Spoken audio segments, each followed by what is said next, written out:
Basically ನಾನು ಕೂಡ ತುಂಬಾ ಬಡತನದಿಂದ ಬಂದು ನಮಗೂ ಕೂಡ ಒಂದು ಬಿಸ್ನೆಸ್ ಮಾಡಬೇಕು ಅಂತ ಒಂದು ದೊಡ್ಡ ಕನಸಿತ್ತು. ಆದ್ರೆ ನಮ್ಮ ಕುಟುಂಬದಲ್ಲಿ ಯಾರು ಕೂಡ ಬಿಸ್ನೆಸ್ ಬ್ಯಾಕ್‌ಗ್ರೌಂಡ್ ಇಂದ ಬಂದಿರಲಿಲ್ಲ. ಸೊ ನಾನು ಕೂಡ ಕಲ್ತ್ಕೊಂಡು ಏನಾದ್ರು ಮಾಡಬೇಕು, ದುಡ್ಡು ಸಂಪಾದನೆ ಮಾಡಿ ಅದು ಬಂದಿರೋ ದುಡ್ಡಲ್ಲಿ ಇನ್ವೆಸ್ಟ್‌ಮೆಂಟ್ ಮಾಡಿ ಬಿಸ್ನೆಸ್ ಶುರು ಮಾಡಬೇಕು ಅಂತ ಈ ತರ ಏನೇನೋ ಗೊಂದಲಗಳಲ್ಲಿ ಜೀವನನ ಶುರು ಮಾಡಿ ನನ್ನ ಬಿಗಿನಿಂಗ್ ಡೇಸ್ ಅಲ್ಲಿ ಶುರುನಲ್ಲಿ ಒಂದು 8ರಿಂದ 10 ವರ್ಷ ನಾನು ಇಲ್ಲೇ ಕಳ್ಕೊಂಡಿದ್ದೀನಿ.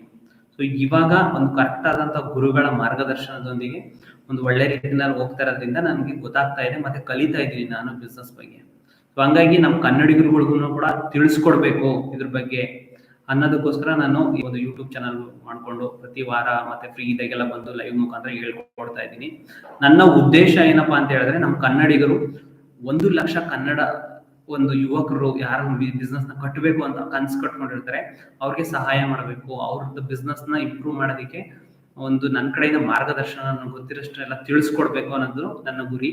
ಸೊ ಹಂಗಾಗಿ ಪ್ರತಿಯೊಬ್ಬರು ಸಪೋರ್ಟ್ ಮಾಡ್ತೀರಾ ನಮ್ಮ ಕನ್ನಡಿಗರು ಅಂತ ಅನ್ಕೊಂಡಿದೀನಿ. ಯಾಕಂದ್ರೆ ನಮ್ಮಲ್ಲಿ ತುಂಬಾನೇ ನಾಲೆಡ್ಜ್ ಕಡಿಮೆ, ನಾವು ಇದ್ರ ಬಗ್ಗೆ ಜಾಸ್ತಿ ತಿಳ್ಕೊಳಕ್ ಹೋಗಲ್ಲ. ನಾವ್ ಯಾವುದೋ ಒಂದು ಜಾಬ್ ಒಂದೇನೋ ಒಂದು ಮಾಡ್ಕೊಂಡು ಅದ್ರ ಬಗ್ಗೆ ನಡ್ಸ್ಕೊಂಡು ಹೋಗ್ತಾ ಇರ್ತೀವಿ. ಈಗ್ಲೂ ಅಷ್ಟೇ, ನೀವು ಜಾಬ್ ಬಿಟ್ಬಿಡಿ, ನೀವೇನೋ ಅದೆಲ್ಲ ಬಿಟ್ಬಿಟ್ಟು ನಿಂತ್ಕೊಂಡು ಅದು ಇದು ಮಾಡಿ ಅಂತ ಹೇಳಕ್ ಹೋಗಲ್ಲ. ನಾನು ಕೂಡ ಒಂದು ಮೈಸೂರಲ್ಲಿ ಕ್ಯಾಬ್ ಡ್ರೈವರ್ ಆಗೇನೆ ಜೀವನ ನಡೆಸ್ಕೊಂಡು ಜೊತೆಗೆ ಯೂಟ್ಯೂಬ್ ಮಾಡ್ಕೊಂಡು ಇವಾಗ ಕೋಚಿಂಗ್ ಮಾಡ್ಬೇಕು ಅಂತ ಎಲ್ಲ ಈ ರೀತಿಯಾಗಿ ಸ್ಟ್ರಗ್ಲಿಂಗ್ ಲೈಫ್ ಅಲ್ಲೇ ನಾವು ನಡ್ಸ್ಕೊಂಡು ಹೋಗ್ತಾ ಇರೋದು. ಸೊ ಹಂಗಾಗಿ ಪ್ರತಿಯೊಬ್ರು ಮಾಡ್ಬೋದು, ಮನ್ಸು ಮಾಡ್ಬೇಕು ಅಷ್ಟೇ. ಮತ್ತೆ ಒಂದು ಒಳ್ಳೆ ರೀತಿಯಾಗಿ ಜೀವನ ನೀವು ಕಟ್ಕೊಡ್ಬೇಕು ಅಂತ ಒಂದು ಗುರಿ ಇಟ್ಕೊಂಡು ಒಂದು ಒಳ್ಳೆ ಮಾರ್ಗದರ್ಶನದಲ್ಲಿ ಒಳ್ಳೆ ಸ್ನೇಹಿತರ ಜೊತೆ ಖಂಡಿತವಾಗ್ಲೂ ಕೂಡ ಪ್ರತಿಯೊಬ್ರು ಕೂಡ ಸಕ್ಸಸ್ ಗಳಿಸಬಹುದು.